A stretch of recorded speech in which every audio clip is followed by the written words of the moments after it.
He was the only man who could tell Albert Einstein he was wrong. He was the conscience of physics, the genius who brought order to the chaos of the quantum world. But while he was illuminating the universe for others, his own mind was going pitch black. On a quiet Monday in 1933, Paul Ehrenfest walked into a children's clinic with a pistol in his pocket. He didn't go there to fight a villain. He went there to commit the ultimate act of mercy by becoming a murderer.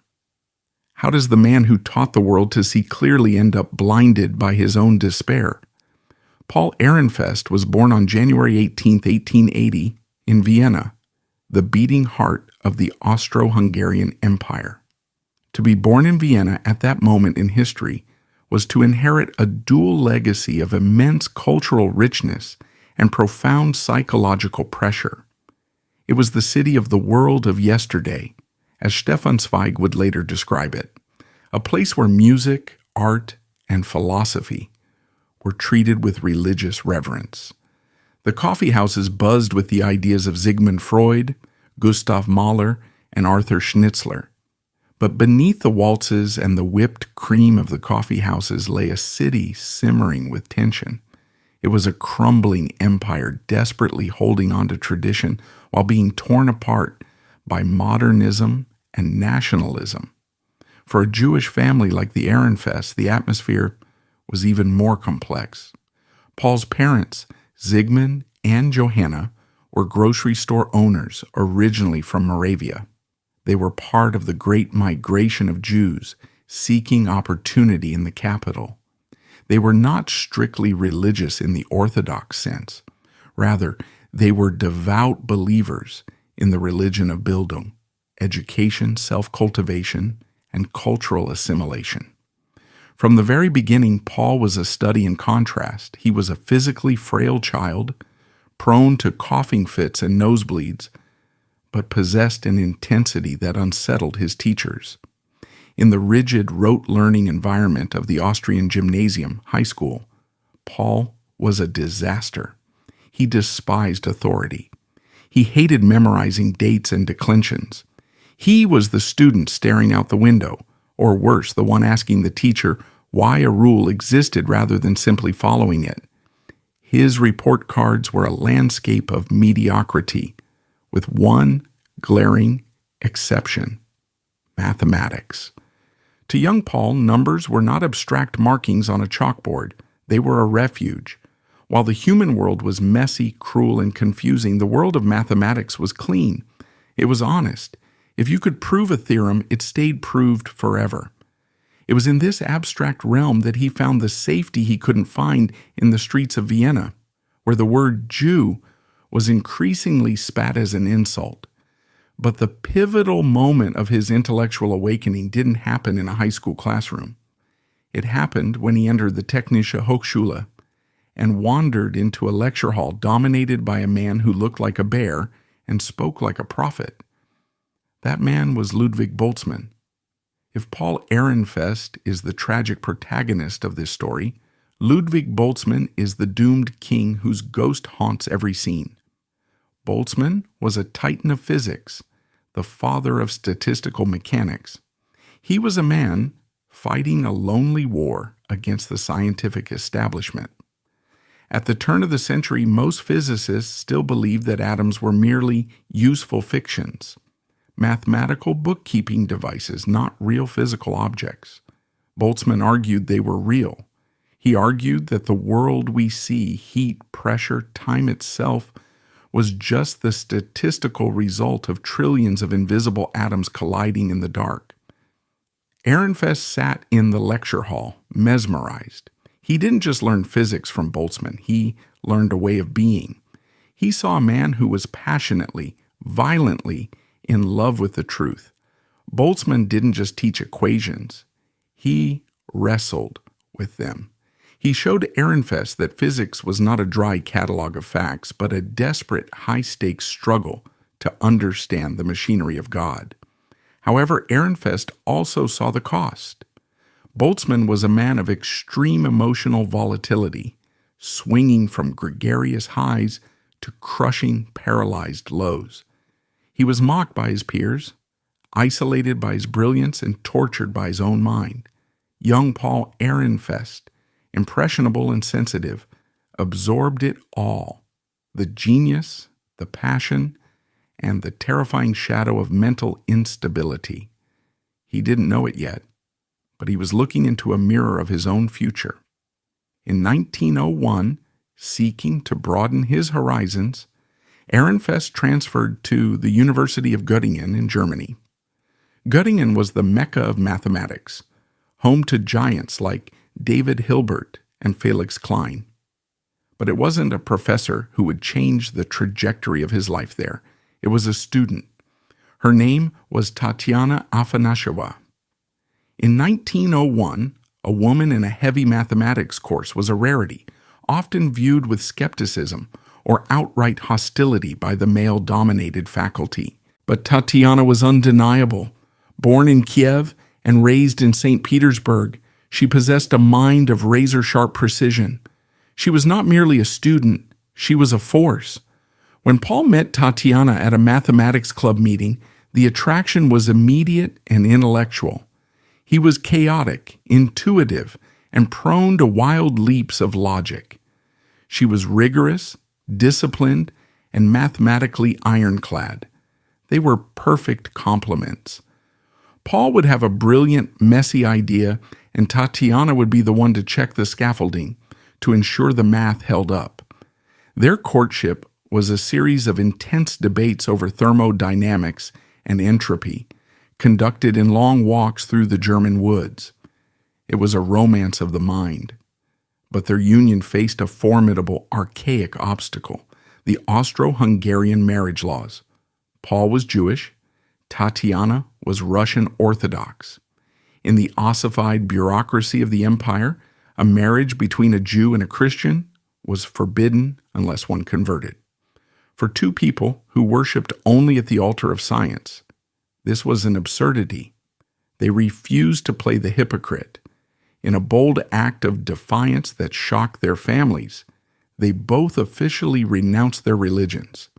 They chose each other over their heritage, stepping into a secular life that was legally complicated but intellectually free. They married in December 1904. It was the beginning of a partnership that would produce 4 children and some of the most lucid physics papers of the 20th century. But it also marked the beginning of Ehrenfest's lifelong struggle with identity. By renouncing his faith, he had cut a tie to his past, yet the world would never let him forget he was a Jew. He was now a man floating in between, no longer fully part of the Jewish community, but certainly not accepted by the Christian establishment. After earning his PhD in Vienna in 1904, under the supervision of Boltzmann, shortly before the master took his own life, a trauma that shook Ehrenfest to his core, Paul faced a harsh reality. He was unemployable. He was brilliant, yes, but he was also abrasive, obsessive, and Jewish. The universities of Austria and Germany were rife with nepotism and anti-Semitism. There were no professorships for a man like him. So, in 1907, Paul and Tatiana made a fateful decision. They moved to St. Petersburg, Russia. If Vienna was a masquerade, St. Petersburg was a cold, indifferent fortress. Ehrenfest hoped that in Tatiana's homeland he might find a foothold. Instead, he found isolation. As an Austrian citizen, he was barred from holding a permanent teaching position at a Russian university. He was a guest, an outsider, a ghost haunting the edges of academia. For 5 long years, the Ehrenfests lived in a peculiar kind of exile. They were cut off from the vibrant debates happening in Berlin and Paris. They had no official students. Paul spent his days in their apartment, pacing the floor, arguing with Tatiana, and writing papers that few people read. The psychological toll was immense.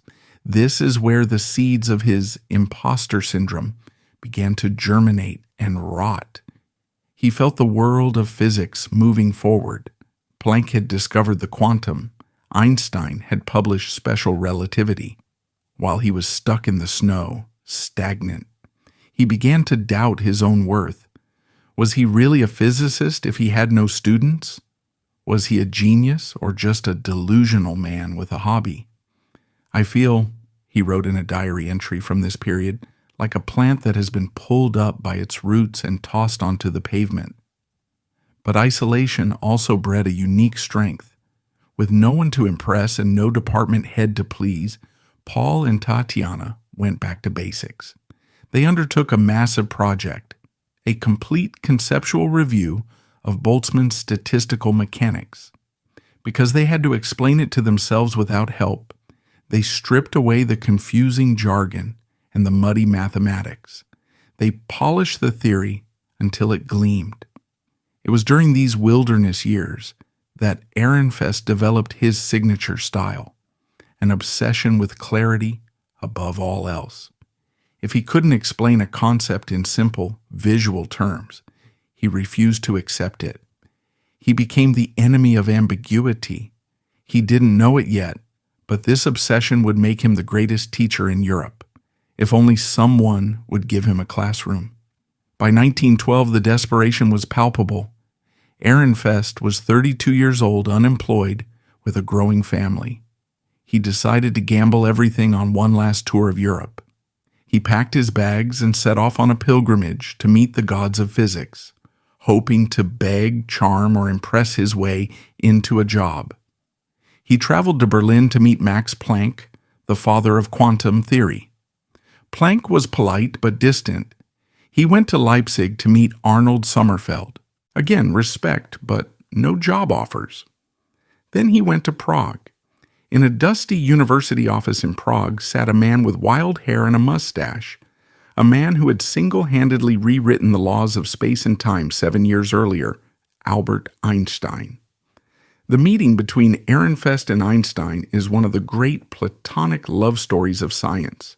Within minutes of shaking hands, the two men realized they were kindred spirits. They were both outsiders, Jewish physicists who despised the stuffy formality of German academia. They both loved cheap cigars, strong coffee, and the violin. But more than that, they shared a philosophical soul. Einstein later recalled that within a few hours, he felt as if he had known Ehrenfest for decades. They didn't just talk about physics. They argued, laughed, and completed each other's sentences.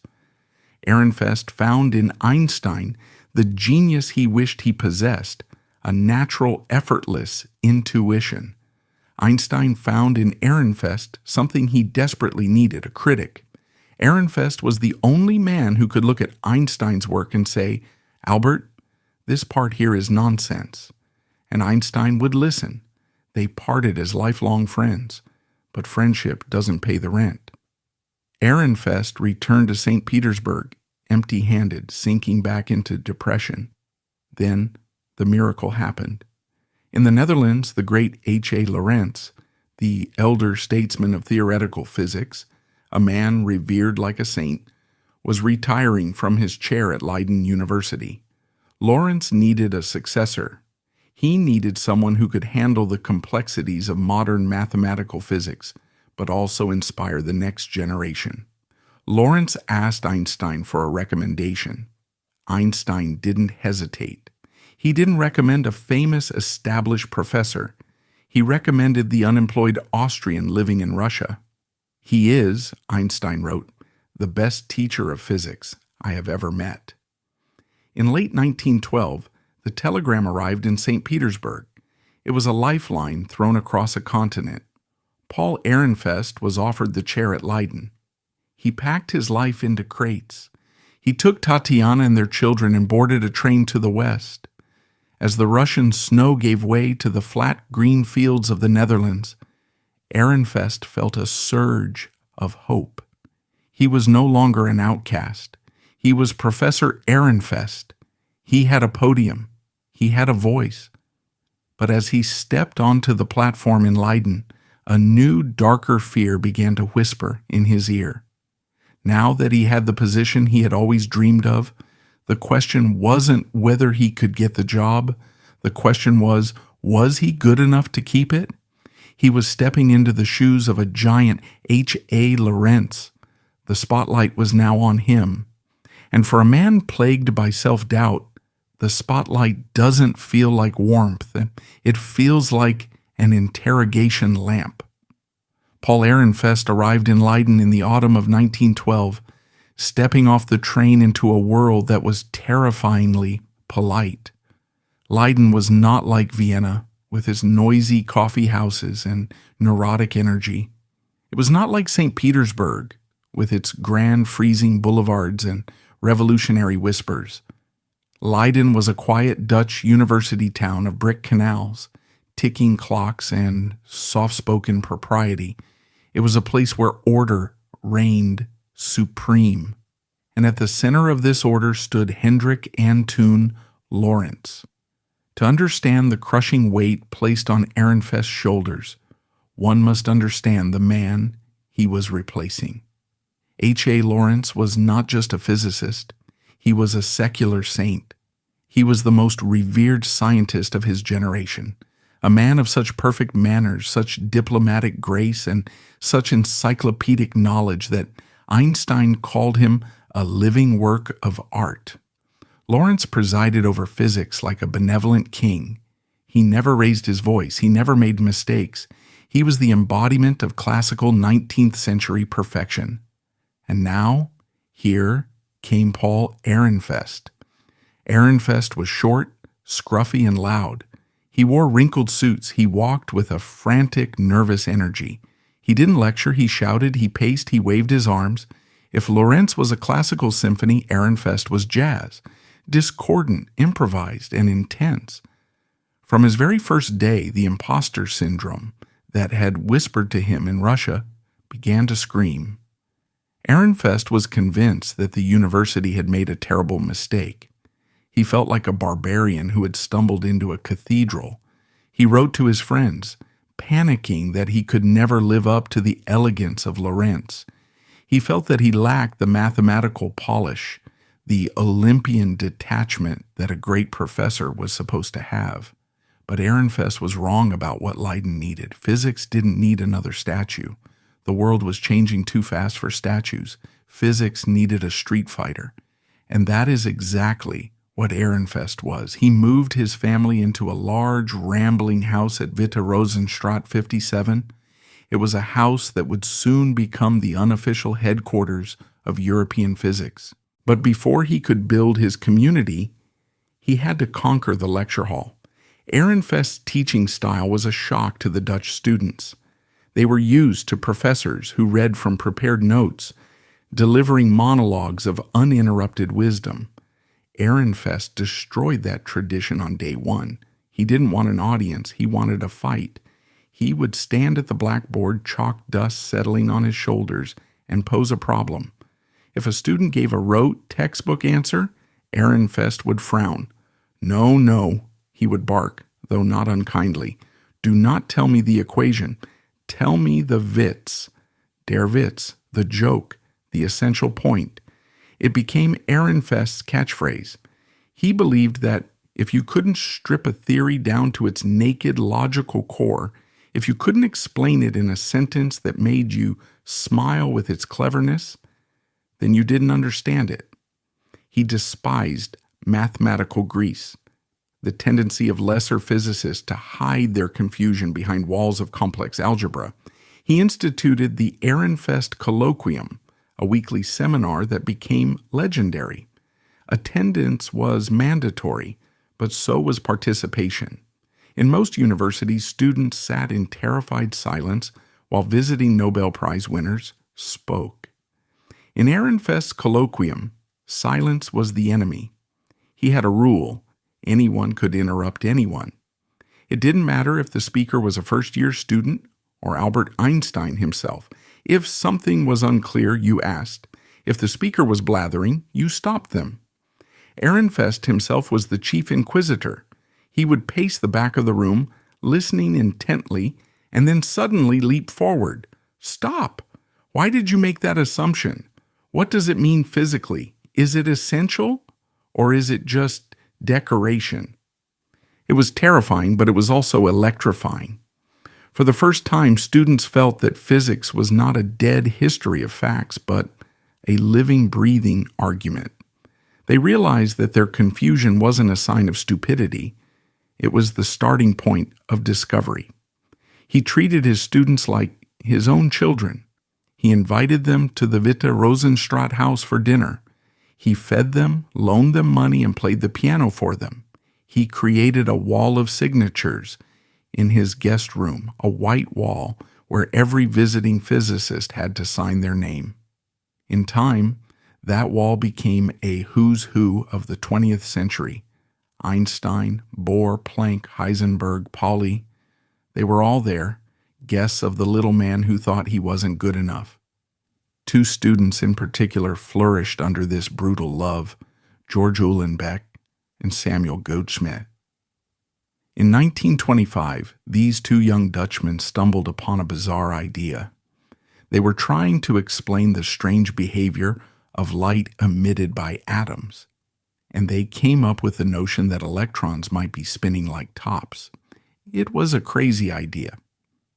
According to the classical laws of physics, for an electron to generate the magnetic field they observed, its surface would have to move faster than the speed of light, an impossibility according to Einstein's relativity.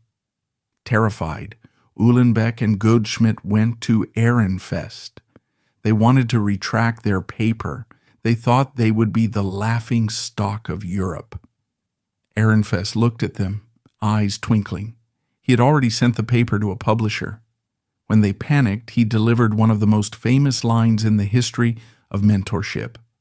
"You are both young enough to be able to afford a stupidity." He protected them. He gave them the cover to take a risk. And of course, they were right. Electron spin became a fundamental concept of quantum mechanics. Without Ehrenfest's courage, his willingness to embrace the stupidity of a bold idea, that discovery might have been buried. This was Ehrenfest at his peak, the midwife of genius. He couldn't always birth the ideas himself, but he ensured they were born safely. However, Ehrenfest was not just a teacher. He was a serious physicist. And during the years of World War I and the early 1920s, he made contributions that were vital to the survival of physics. The scientific world was split in two. On one side was the classical physics of Newton and Maxwell, predictable, smooth, continuous. On the other side was the old quantum theory of Niels Bohr, jerky, discontinuous, and weird. In Bohr's atoms, electrons jumped between orbits without crossing the space in between like a teleporter. It made no sense, but it worked. Physicists were desperate. How could you connect these two worlds? How could nature be smooth on the human scale but jerky on the atomic scale? Ehrenfest built the bridge. He developed something called the adiabatic principle. It's a terrifyingly complex name for a beautiful, simple idea, a classic Ehrenfest witz. He imagined a system changing very, very slowly.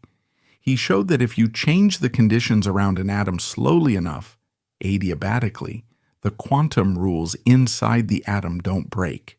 They stretch. He found the mathematical invariants, the things that stay the same even when the environment changes. This was a lifeline. It allowed physicists to take laws they understood from the classical world and carefully, slowly smuggle them across the border into the quantum world. It gave the early quantum pioneers a rule book. It reassured them that the new physics wasn't total anarchy. It had roots in the old.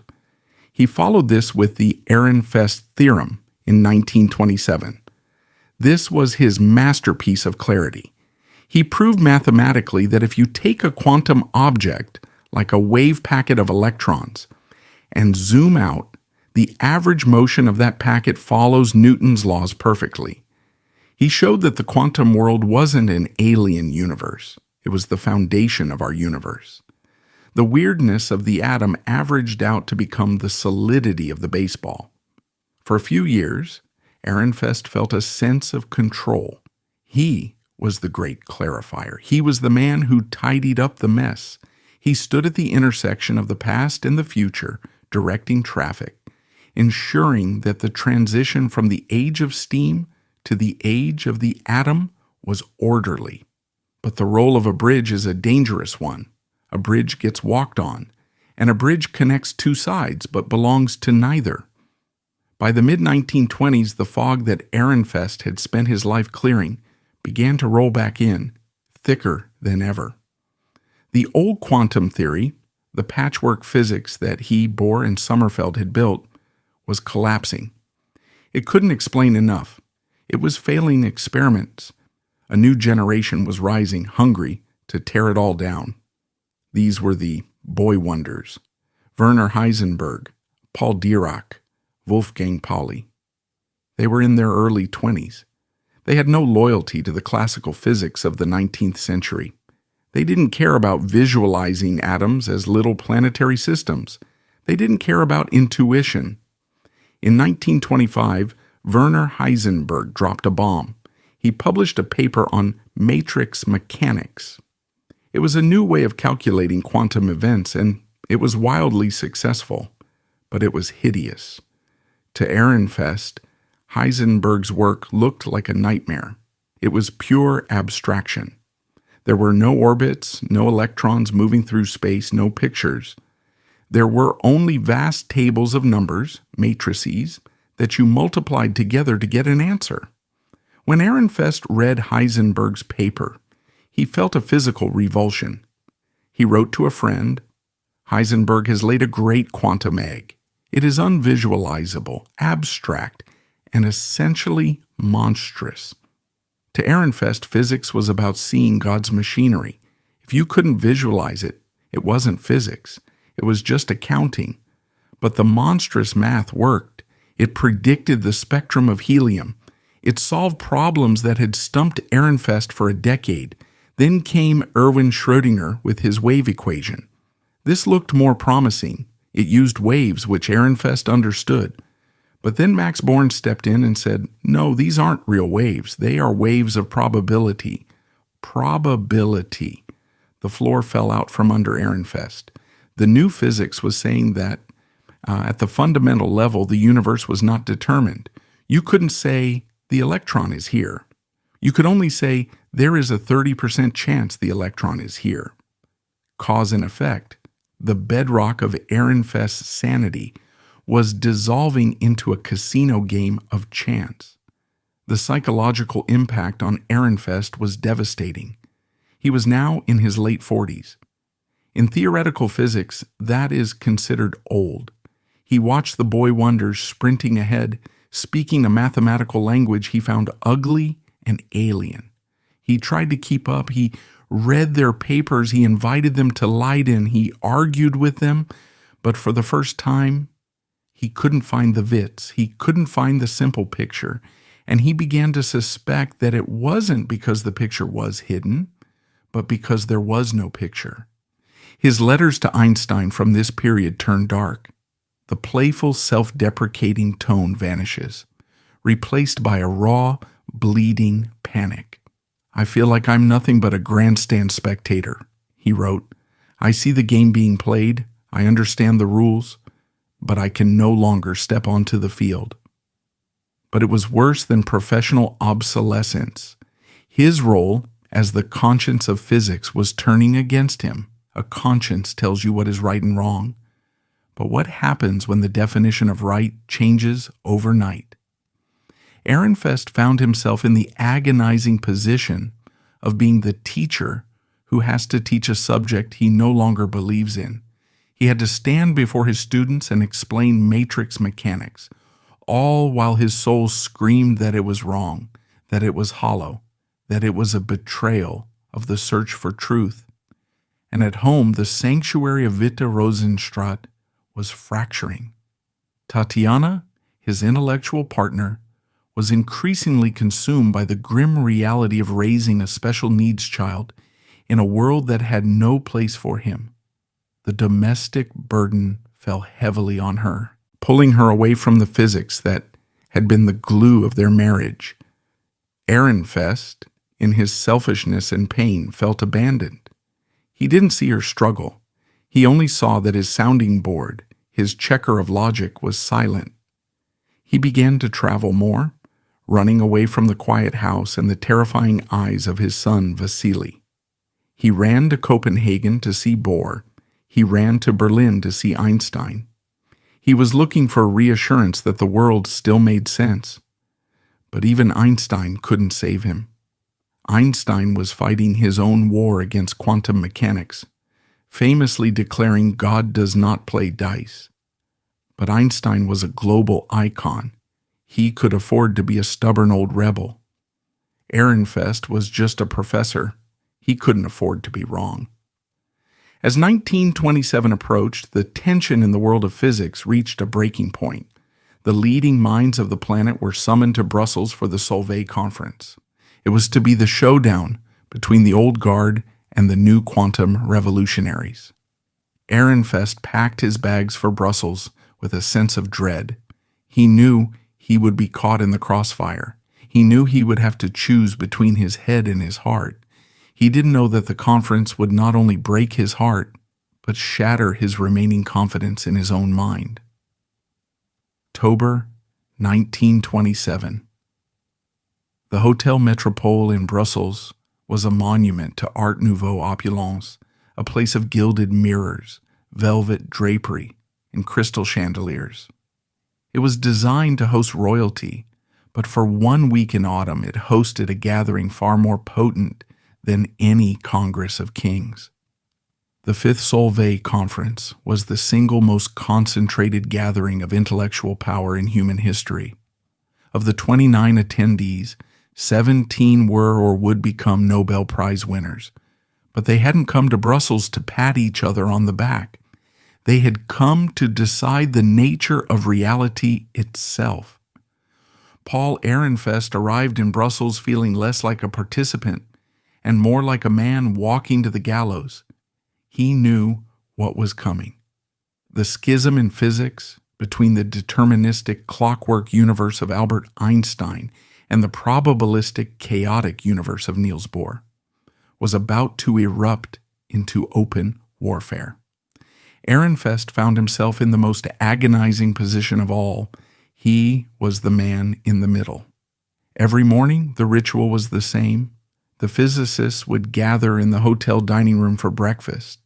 The air smelled of strong coffee and stale tobacco smoke.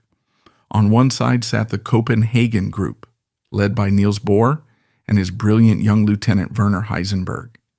They were the revolutionaries, armed with the new matrix mechanics and the uncertainty principle. They argued that the universe at its core was not real until it was measured. An electron didn't have a position. It had a probability of a position. On the other side sat Albert Einstein, the solitary emperor of the old order. Einstein refused to accept this. To him, an electron was an object, like a moon or a marble. It had to be somewhere. If the math couldn't tell you where it was, the math was incomplete. God, he famously grumbled, does not play dice with the universe. And there was Ehrenfest, shuffling between the tables, his face drawn and anxious. He loved Einstein. He loved him with a fierce brotherly devotion. He wanted Einstein to be right. Ehrenfest's entire soul craved a universe that made sense, a universe where cause led inevitably to effect. He hated the idea of a casino universe where things happen by random chance, but Ehrenfest was also the conscience of physics. He was intellectually honest to a fault, and when he looked at the blackboard, when he listened to Bohr's stammering but profound explanations, he knew the truth. Bohr was right.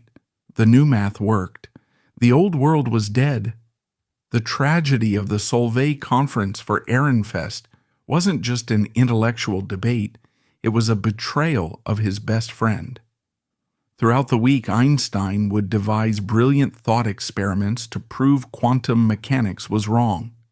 He would come down to breakfast with a devilish twinkle in his eye, describing a box with a shutter or a screen with slits, trying to trap Bohr in a logical contradiction.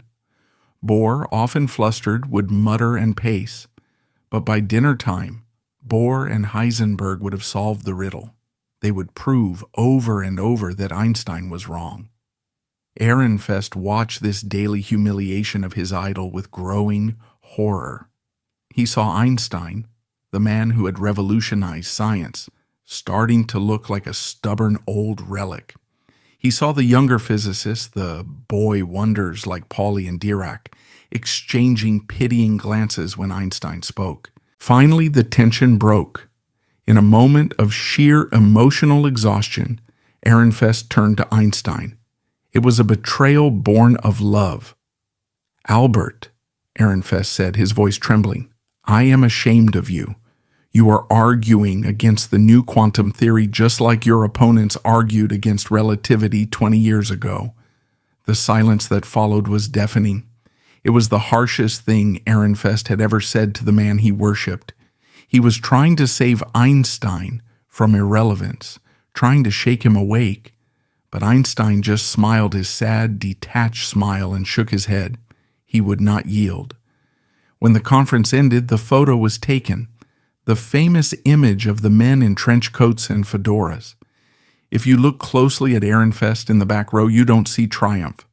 You see a man who has just attended the funeral of the universe he loved. He returned to Leiden not as a victor, but as a man carrying a terrible secret. The world is chaos, and I am too old to live in it. Post-1927, the scientific world declared a winner. The Copenhagen interpretation of quantum mechanics became the standard. The revolution was over. The new regime had taken power.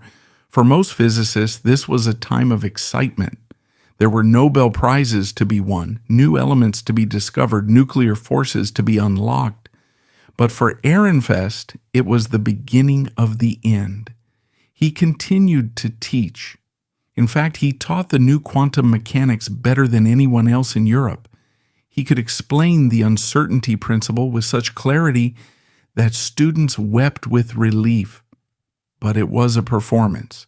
He was a priest preaching a religion he no longer believed in. He began to refer to himself in his letters as a phonograph record. He felt he was simply playing back the music of others, Bohr, Heisenberg, Dirac, without composing a single note of his own. The impostor syndrome metastasized into a deep, paralyzing clinical depression. "I stand in the midst of this physics," he wrote to a friend, "like a person who is completely exhausted and can no longer make sense of the noise." This sense of professional failure was compounded by a growing toxicity in his personal life. The open marriage experiment and the bohemian lifestyle of the Ehrenfest household, which had once seemed so liberating and modern, were beginning to fray. Ehrenfest was a man of intense consuming needs. He needed constant intellectual validation, but he also needed profound emotional coddling.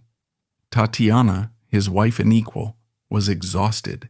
She was managing the household, raising their daughters, who were becoming brilliant scholars in their own right, and caring for Vasily, whose condition was becoming more manageable, but no less worrying. She had little energy left to soothe Paul's ego, so Paul sought comfort elsewhere. He began an affair with Nellie Posthumus, an art historian and a younger woman who looked up to him with uncritical adoration. For a brief period, Nellie was a balm for his wounded pride. She didn't care about the Solvay Conference or matrix mechanics. She saw him as a dashing, brilliant, tortured genius. She fed the narcissism that had been starved by his professional insecurities. But Ehrenfest was not a man built for duplicity. He was the conscience of physics, a man who demanded absolute truth in all things. The affair didn't bring him peace. It brought him a new agonizing variable to his equation of misery, guilt. He was torn between two women, Tatiana, the intellectual partner who knew his mind, and Nellie, the romantic escape who soothed his heart. He tried to solve this problem the way he solved physics problems. He actually proposed that they all live together. He tried to model a triangular relationship, hoping that rational arrangement could tame the chaotic emotions. It was a disaster. The emotional entropy was too high. The tension in the house at Witte Rosenstraat became unbearable. Tatiana was hurt and withdrew into a cold, steely silence. Nellie was demanding. And Paul was caught in the middle, vibrating with anxiety, hating himself for the pain he was causing everyone. He was failing as a physicist. He was failing as a husband. And worst of all, he felt he was failing as a father. Through all the storms of quantum mechanics and romantic entanglements, one constant remained: Vasily. Vasily Ehrenfest, born in 1918, was the youngest of the 4 children. He had Down syndrome. In the 1920s and 30s, the medical understanding of this condition was practically medieval. Children like Vasily were often institutionalized, hidden away, or treated as subhuman errors of nature.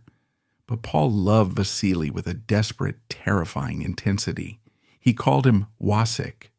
Vasily was a sweet, affectionate boy. He loved music. He would sit for hours listening to Paul play the piano, swaying to the rhythm of Bach or Beethoven. In those moments, the connection between father and son was pure. There were no equations, no uncertainty principles, no judgment, just sound and love. However, as Vasily grew older, the gap between him and the world widened. He struggled to speak. He struggled with basic tasks. Paul, who placed such a premium on intellect, on the speed of thought, watched his son struggle and felt a profound aching pity that slowly curdled into obsession. He began to project his own insecurities onto the boy. Paul felt stupid in the face of the new physics. He saw Vasily's actual cognitive limitations as a physical manifestation of his own internal inadequacy. He looked at Vasily and saw his own vulnerability, stripped of the camouflage of a professorship. But the fear was not just internal, it was becoming external and very, very real. By the early 1930s, Paul Ehrenfest began to read the newspapers coming out of Germany with a sick feeling in his gut. He was one of the first intellectuals to truly understand what the rise of the Nazi Party meant. While many of his colleagues dismissed Hitler as a temporary clown, a populist loudmouth who would fade away, Ehrenfest saw the logic of the hate. He heard the rhetoric about racial hygiene. He read the pamphlets discussing the burden of the feeble-minded on the state. He saw the way the wind was blowing. To the Nazis, Paul Ehrenfest was a Jew, which made him an enemy. But Vasily? To the Nazis, Vasily was a useless eater, a genetic mistake that needed to be corrected. A horrifying calculus began to form in Ehrenfest's mind. He began to view Vasily's existence not just as a tragedy, but as a target. If the brown shirts come, he thought, they won't just kill him. They will torture him. They will experiment on him. They will make him suffer because he cannot understand why he is suffering. This fear became the dominant frequency of his depression. It drowned out everything else. He looked at his son and didn't see a boy. He saw a victim waiting. 1932, the year before the end. The atmosphere in Leiden was heavy. The global economy had collapsed in the Great Depression. Europe was impoverished, angry, and radicalizing. Ehrenfest's behavior became increasingly erratic. He would burst into tears in the middle of lectures. He would lie on the floor of his office, staring at the ceiling for hours, unable to move. He wrote letters to the university board asking to be dismissed, claiming he was defrauding the state by taking a salary he didn't earn.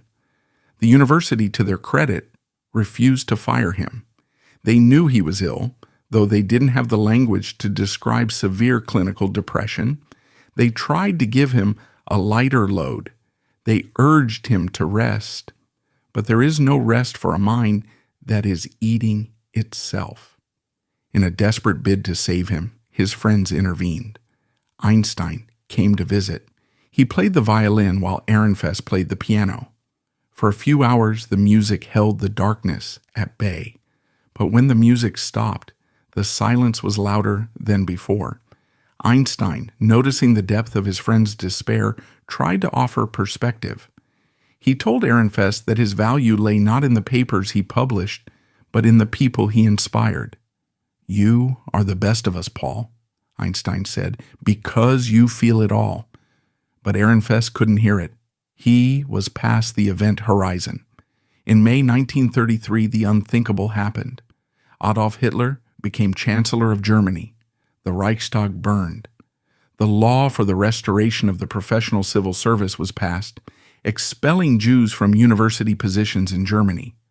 Overnight, the greatest scientific community on earth, the German physics community, was decapitated. Friends of Ehrenfest, men like Max Born and James Franck, were fired and forced to flee. Einstein, who was in America, declared he would never return to Germany. Ehrenfest watched the refugees pouring into the Netherlands. He spent his days trying to find jobs for them, writing frantic letters, trying to save his colleagues. He was the conscience of physics one last time, trying to preserve the humanity of science in the face of barbarism. But while he was saving others, he was finalizing his own doom. The rise of Hitler confirmed his worst nightmare. The world had officially gone mad. The rational, humane Europe he believed in was dead. The barbarians were not at the gates. They were in the chancellery. And in Amsterdam, at the Professor Tulpstraat Institute, Vasily was waiting. Ehrenfest began to make arrangements. He updated his will. He wrote careful instructions for the education of his daughters. He tried to secure financial stability for Tatiana. He was closing the books on his life. The logic of his depression had reached its terminal conclusion. He believed he was a broken machine. He believed his son was a target. He believed the world was plunging into a dark age where neither of them could survive. In his twisted, pained reality, death began to look less like an end and more like a solution.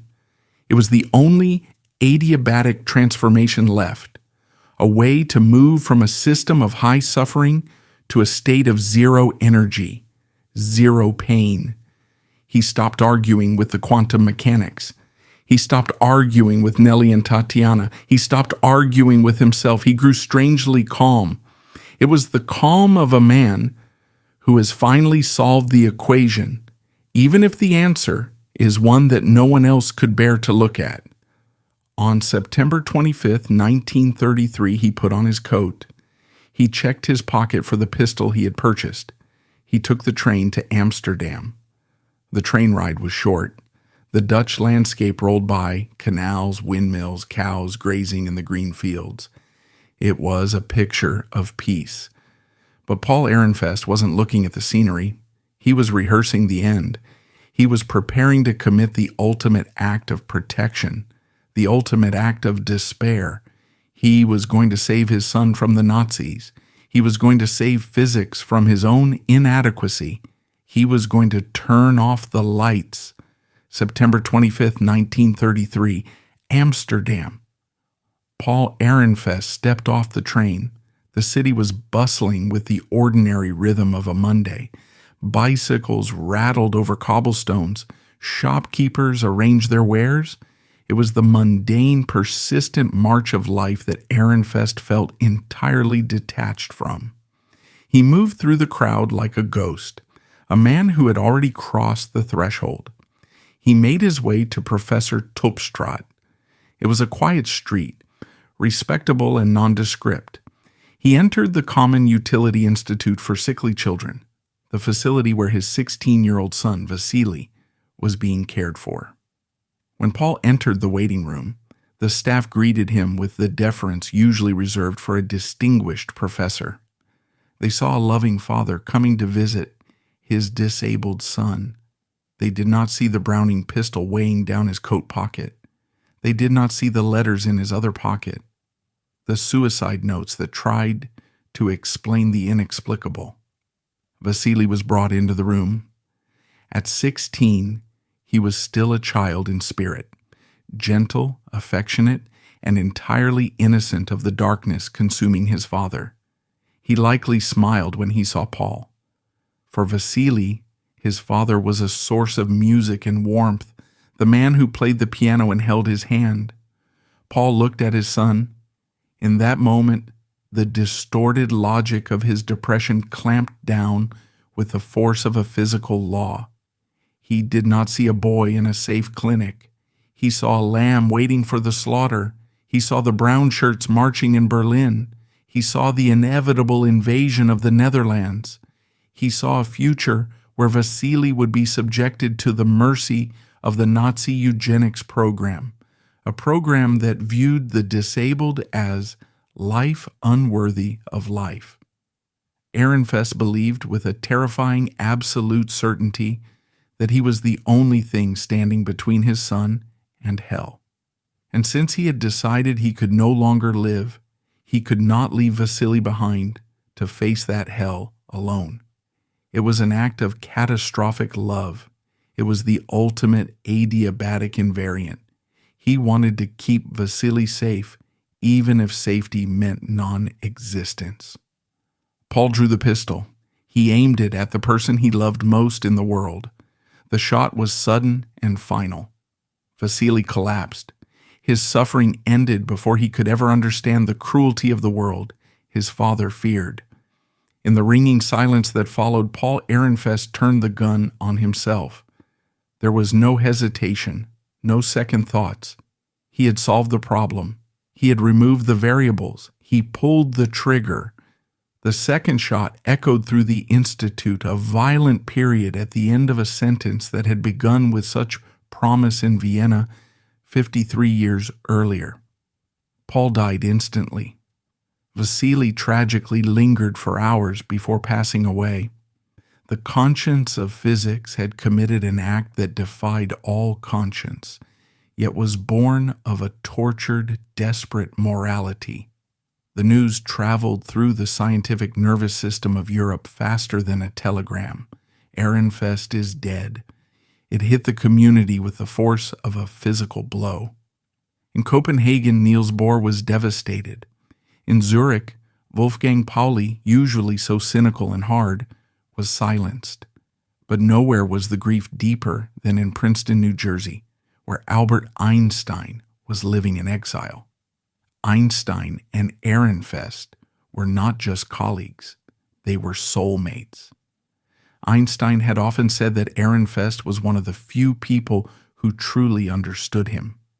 When he heard the news, Einstein didn't just mourn the loss of a friend, he mourned the loss of a mirror. The tragedy forced the scientific community to pause. For decades, they had been racing forward, unlocking the secrets of the atom, celebrating their triumphs at conferences in Brussels and Como. They had ignored the human cost. They had ignored the shadow that fell behind the light of their genius.